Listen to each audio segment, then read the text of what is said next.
Hi, everyone. As you know, today's class was canceled due to inclement weather.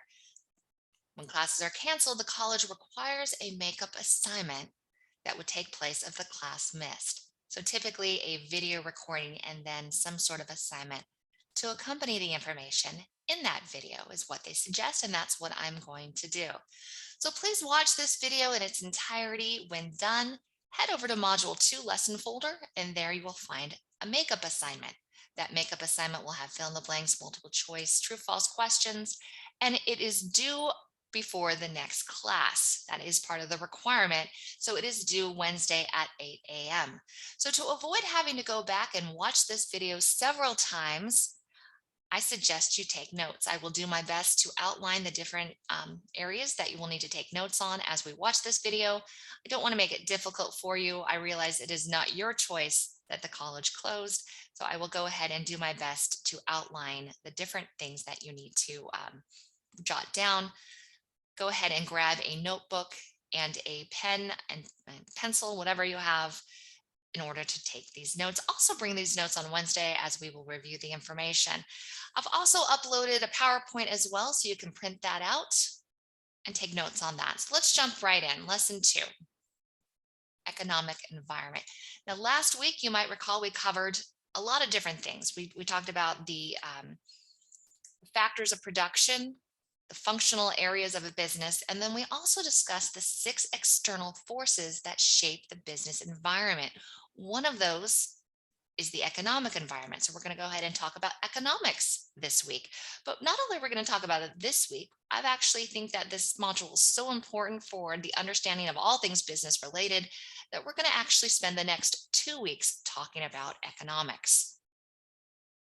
So in here, you'll find the PowerPoint Module 2 class. Now, I have 2 PowerPoints. The Module 2 PowerPoint itself is what the publisher provides. I typically try to make my own PowerPoints because I like to put my own spin on things. So the one that says Module 2 class is what I'll be using today. All right, let's go ahead and begin. So the purpose of Module 2 is to give you an understanding of the fundamental principles of economics, to provide some of the factors that drive economies, and then also to demonstrate how economics shapes the business environment. Now, there are 7 tiles in your study plan. So when you go into the study plan, or AKA the textbook, you'll see that there are 7 different sections or 7 different tiles. Today, we're going to go ahead and focus on the first 2. And then on Wednesday, we're actually going to jump forward and go from tiles 1 to 2 to 6 and 7. For me, it makes a lot more sense to just discuss the information in this way. So today we're going to talk about what economics is, why it's important, and then the different economic systems. And on Wednesday, we'll go ahead and skip forward. Next week, we'll talk about the law of demand, supply, equilibrium, surplus, and shortage. Let's go ahead and start with defining what is economics. I'm sure we've all heard this term before, so let's go ahead and talk about economics. So economics at its basic level is about choices. It's how we choose to allocate our scarce resources and how our choices impact others. Beyond that, it's about the choices made by businesses, government, and other countries. And it's why we hear so much about the economy and economics, is because not only how we spend our scarce resources, how we spend our money, let's say, but it's how those choices impact others and how our government and other countries make choices to help us as well. What I'd like to do is spend just a few minutes outlining some basic economic principles before we even talk about what economics is. All right, so let's say I go out for pizza with my friend Megan. Now, she's been reading about this new topping, Persian saffron. It's very expensive. It's about $1,000 per ounce. But Megan decides that she wants to try it. But we can't find we can't find it anywhere. None of the pizza places have it. Why not? Why can't they meet her demand of this Persian saffron? Well, honestly, it's because Megan's the only person right now who's asking for it. None of the places carry something quite so expensive and quite strange, to be honest. They have chosen, it's about choices, remember, they have chosen to offer pizza that is low cost, high demand, and easy to make. Now, weeks later, my friend Megan here, she's absolutely still obsessed with this saffron pizza. She's discovered a place over in Italy that offers this rare treat for the mere price of $816 a slice. Now, Megan has some economic choices to make. So including the airfare, the cost, it's going to travel, the hotel, all of that. It's going to cost at least $2,600 for her to try this pizza. That doesn't even include the slice of that pizza. So it's a lot of money. She has economic choices to make, right? Now, in addition to costing her all that money, it's also going to cost her time it takes to plan the trip, the days off of work, and the travel time. But there's more than just time and money that she's making choices with.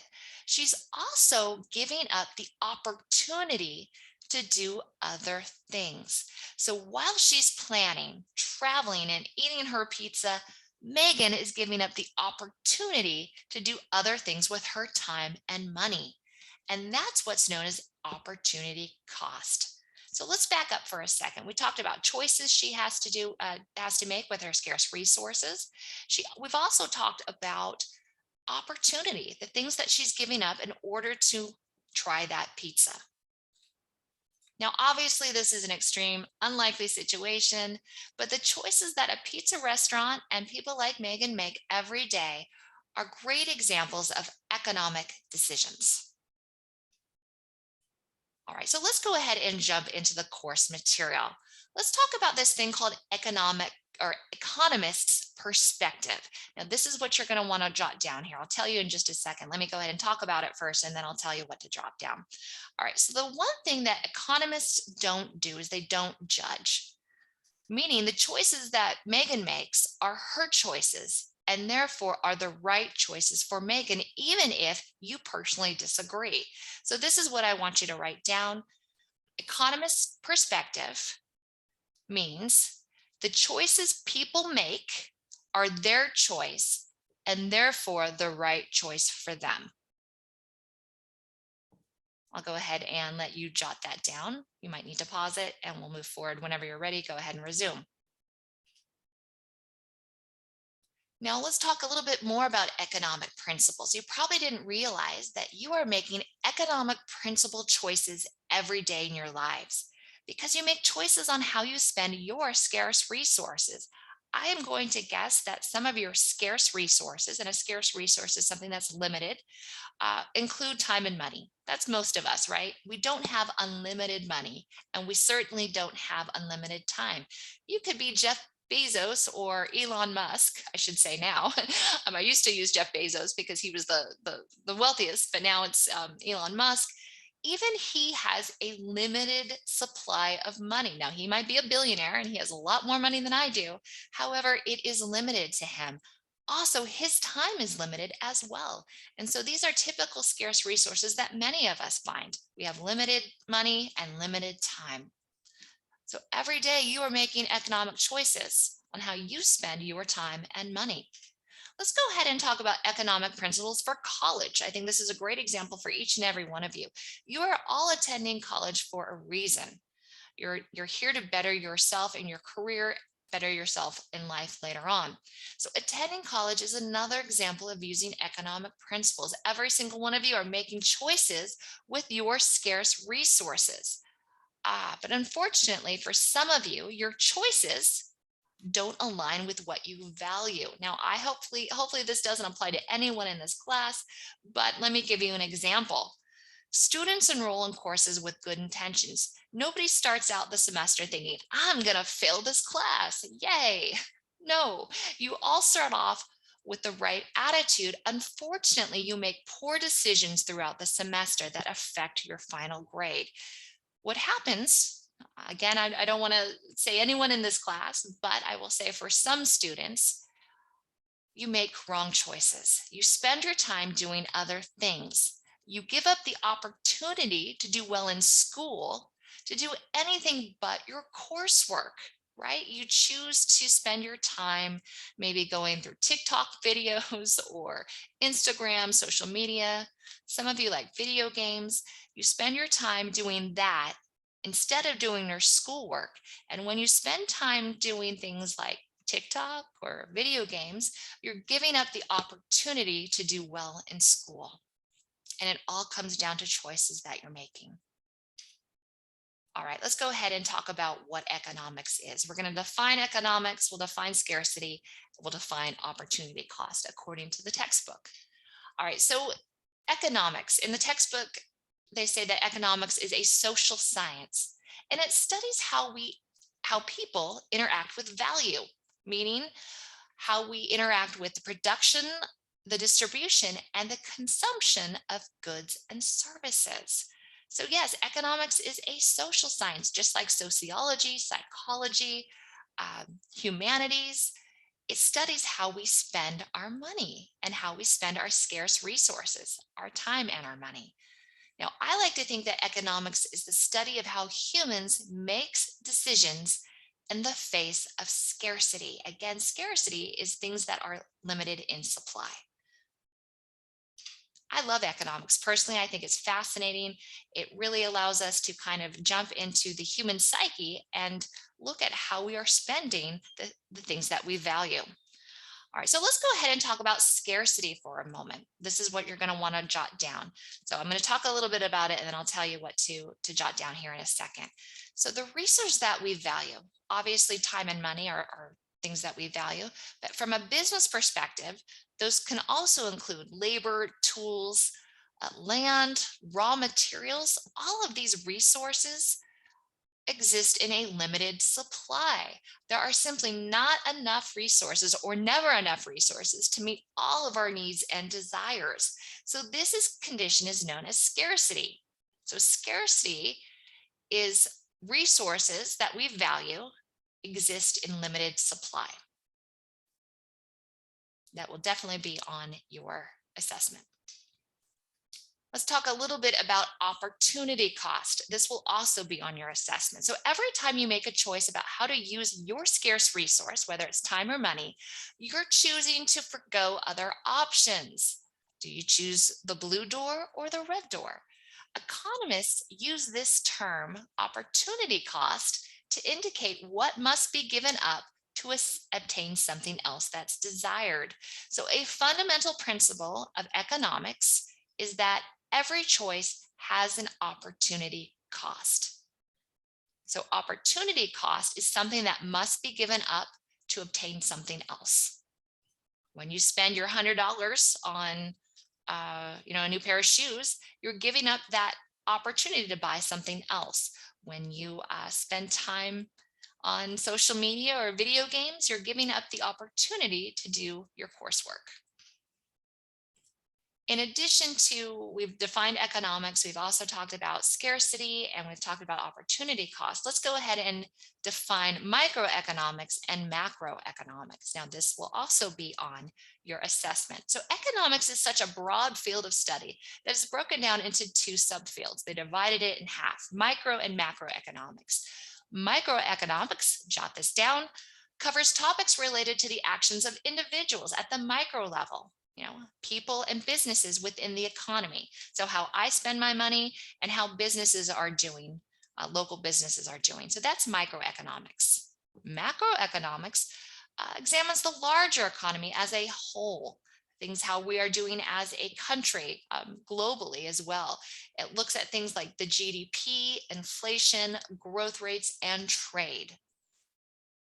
We'll talk about the GDP. I'm not sure if we talk about that today or Wednesday. I think we talk about that Wednesday. All right, so make sure you jot these definitions down.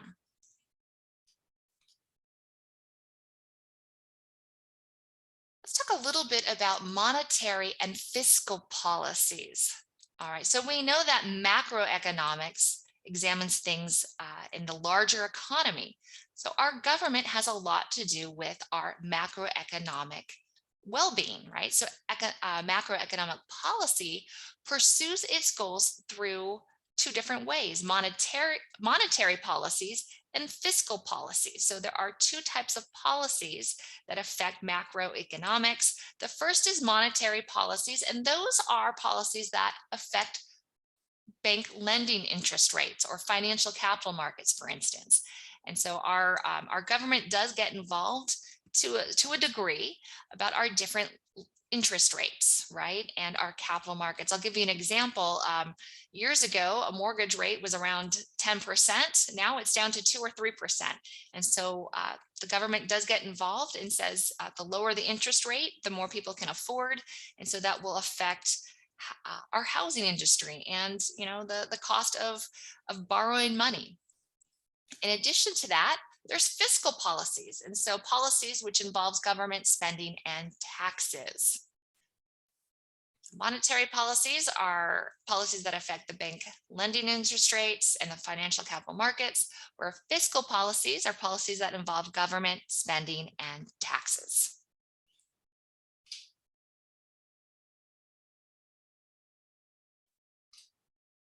And we'll skip over that. All right, so we've talked a little bit about what economics is and why it's important. So now we're going to go ahead and talk about the different economic systems. I'm going to go ahead and pause right here, take a little bit of a break, and I'll come back in just a second. All right, so let's go ahead and talk a little bit about economic systems. So what is an economic system? Let me go ahead and define that first. And you want to jot this down. So an economic system is a means by which societies or governments organize and distribute available resources across a region or a country. And so what is a resource? It's a good or a service, right? And so an economic system is a means by which societies organize and distribute the available resources. Economic systems regulate those factors of production. So who controls those factors of production? Remember, what are those factors of production? We have natural resources, labor, capital, and then entrepreneurship, right? So in this terms, or in when we're speaking here, we're really talking about natural resources, labor, and capital. So economic systems regulate how we allocate our natural resources, how we allocate our labor, and how we allocate our capital. Does the government get involved and tell us how to do these things? Or do they have a more hands-off approach? So based on the economic system that the government has, whether it's this country or another country, will determine how those things are regulated. All right, let's go ahead and take a look. So economic system talks about who owns those factors of production. Does the government own those factors of production, or does society? Now, it also talks about who decides what and how much to produce and what to charge. Does the government tell us what we can produce and what to charge, or are they hands off? Now, this you will need to know. So economic systems. In a society, the economic system answers three fundamental questions. You will need to know this, jot this down. It answers what we produce, how we produce it, and for whom do we produce it? So what do we produce? How do we produce it, and for whom? That's what an economic system answers. So think about our country. Does our country talk about, discuss, or have any sort of regulation on what we produce, how we produce it, and for whom? All right, let's go ahead and look at the different economic systems. So we have three. There are three types of economic systems. Write these down. Three types of economic systems. There's market economies, planned economies, and mixed economies. So three types. Mixed economy is a combination of market and planned. So you have market economies, planned economies, and then the mixed is a combination of those two. So let's go ahead and first talk about market economies. So a market economy is when the market is the determining factor. So let's first define what market means. So a market is any situation that brings buyers and sellers together. So I want you to think of a flea market. We had some really cool flea markets where I lived growing up. And I used to be able to go there. And basically, when you think of a flea market, The sellers at a flea market can sell whatever they want at any price. And me as a buyer can then decide to buy it from that vendor, or I could go down a couple booths and buy it from someone else, just depending on the product that they're offering and how much they're charging. And so a market is just that. It brings buyers and sellers together. Nobody's controlling any sort of price. No one's making me or forcing me to buy a product from them. And they're certainly not being forced on the price that they charge. And so the market, supply and demand, is what drives the prices, right? So in a market economy, jot this down, in a market economy, decisions about what products are available and at what prices are determined through the interaction of supply and demand. There's nobody regulating anything in a market economy.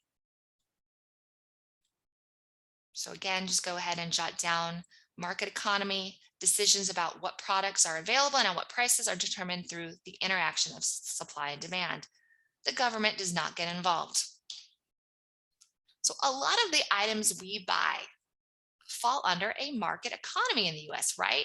The government isn't getting involved in setting prices. It doesn't tell sellers what to charge, and it certainly doesn't tell buyers what to buy. Now, there are two types of market economies, right? There's a competitive market and a free market. So let's talk a little bit about these two. And then a lot of times we'll talk about the ideal type. So a competitive market, write this down, has a large number of buyers and sellers. There's a lot of competition. So no one really controls the market price. A free market is one in which the government does not intervene in any way. And that's capitalism.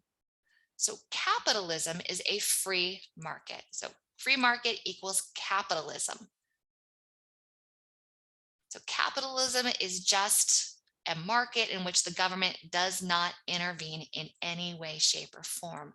So according to economists, the most ideal type of market economy, now they're not saying the most ideal type of economy, they're just saying the most ideal type of market economy, is one that has both free and competitive markets, because it's what's supplied is exactly what consumers demand.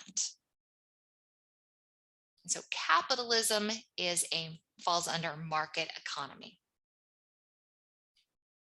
So that's the first type of economy system. So it's a market economy, otherwise known as capitalism. All right. The second type of economy is a planned economy, which is the other end of the spectrum. In a market economy, it's a free-for-all, right? The market is determining prices, no government intervention. In a planned economy, guess who gets involved? The government. So in a planned, or sometimes known as a command economy. So these two terms are interchangeable. I think the text in one sentence talks about planned, and then a couple sentences later, they're talking about command. It can be very confusing. It's the same thing. So planned / command, because somebody's commanding that or planning that for the economy, right? So in a planned or command economy, the economic effort is passed down from the government, and resources and businesses are owned by the government. So the government decides which goods and services will be provided and at what prices will be charged for them. The government decides what methods of production will be used and how much workers will be paid, right? So the government is very much involved in a planned economy. Also, some necessities like healthcare and education are provided free. Yes, we can think about some societies that have free healthcare and free education, right? Finland is one of those things. Canada, although they don't have free education in Canada, but they do have free healthcare, right? So necessities like healthcare and education are provided for free as long as the state determines you need them, right? So two examples of a planned economy is communism and socialism. So let's talk a little bit about communism and socialism. Now, I can first tell you, every time I talk about communism and socialism, sometimes we get this, some students get this negative connotation about these words, communism, and they think of evil regimes, and socialism, it's evil, right? It goes against capitalism. Well, on paper, the definition of communism and socialism actually isn't quite that evil. What's happened, I'll give you a little history lesson, is that these types of economies, communism and socialism, unfortunately, have been associated with what we think are evil regimes, right? We think about communism and we think about things that are countries that are not nice, not good, right? Same thing with socialism. I want you to try to distinguish the government from the actual definition of communism and socialism, because on paper, communism and socialism isn't necessarily evil or bad. It just means community. Communism just means community, and socialism means society. So let's take a look at these definitions. They're not as bad or evil as we think they are. And then we'll go ahead and talk a little bit about why they have that bad, when we hear communism, we think bad things. All right, so communism versus socialism. The main difference is that under communism, most property and economic resources are owned and controlled by the government rather than individual citizens. It's funny because it's most property. It's not all the property. You still have that elite 1% in communism countries. There is an elite that's still there, but it's most property and most economic resources are owned and controlled by the government, right? Under socialism, all citizens share equally in the economic resources as allocated by a democratically elected government.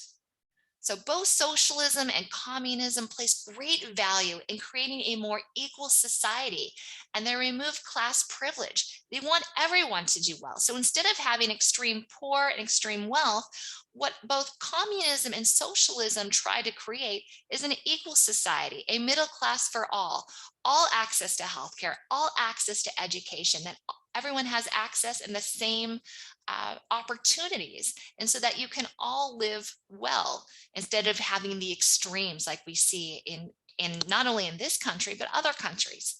The main difference is that socialism is compatible with democracy. So socialism, the society is electing those government officials. So socialism is compatible with democracy and liberty, whereas communism involves creating an equal society through an authoritarian state. Dictators. There are no elections, right? And so even though communism helps the community as a whole, it's typically been associated with authoritarian states, and sometimes can deny basic liberties because we don't have elected officials. So I just want to go ahead and point out that communism and socialism on paper isn't necessarily evil or bad. It's just a different way of looking at things. It's just saying that the government is getting involved to try to make the society more equal for everyone. Everyone has access to all resources. All right, the third type of economy. So we looked at the first type where government's hands off. The second type, the plan is where government is hands-on. And now a mixed economy is where is a combination of both. So more countries are evolving into what's known as a mixed economy.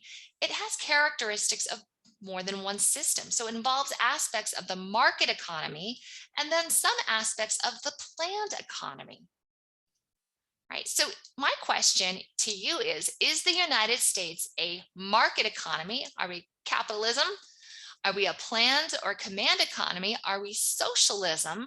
Or are we a mixed economy? Are we a hybrid? And so the answer to that is we are a mixed economy. We are not true capitalism. Everyone thinks that, United States capitalism. That's not always the case. We have a lot of social welfare systems in place, right? Medicare, we have Social Security. Look at our roads and our education. We have free education, K through 12, right? So that is so socialistic. It's pretty interesting if you think about it. So we think as the United States as this capitalistic society, but there's a lot of different aspects of socialism that we provide. Again, Medicare, Social Security, we have free education, a lot of different things. Our roads are paid for by our government taxes. And so we are truly a mixed economy. All right, so that wraps it up for today. I want to go ahead and quickly review, jot everything down that you're going to need for this test. All right, so first you're going to need to start off with economist's perspective. The choices that people make are their choice and therefore the right choice for them.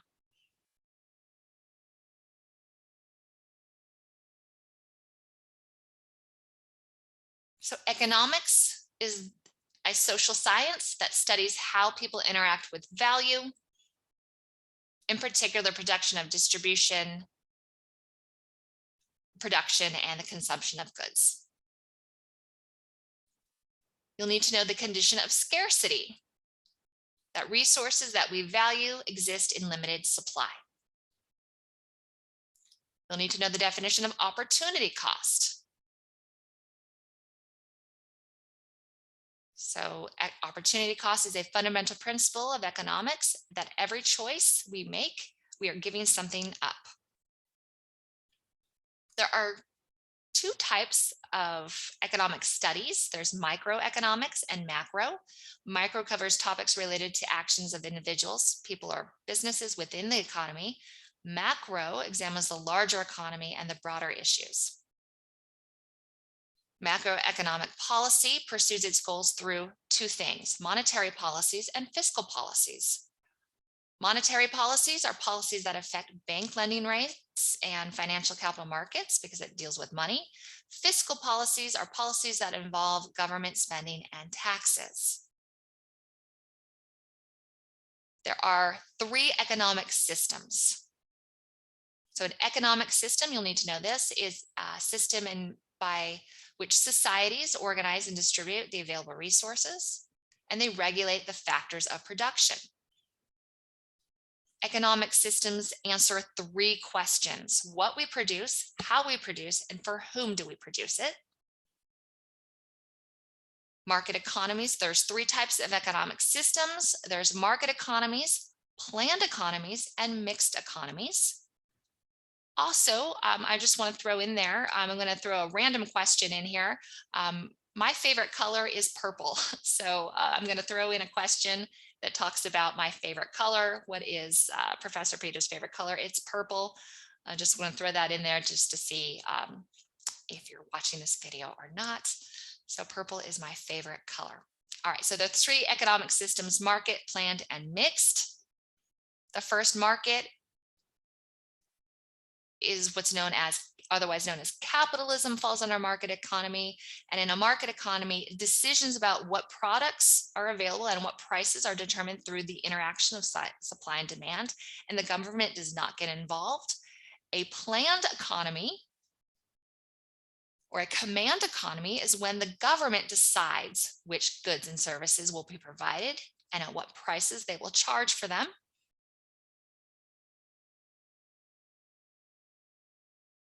A mixed economy is a hybrid of both planned and market. And the United States is which one? Are they a market economy, planned economy, or a mixed economy? One other question back here. According to economists, the most ideal type of market economy is what? And that is a free and competitive market. And that's because what's supplied is exactly what is demanded. All right, thank you so much, everyone. We will see you on Wednesday. Make sure you finish this assignment by then. All right, thanks.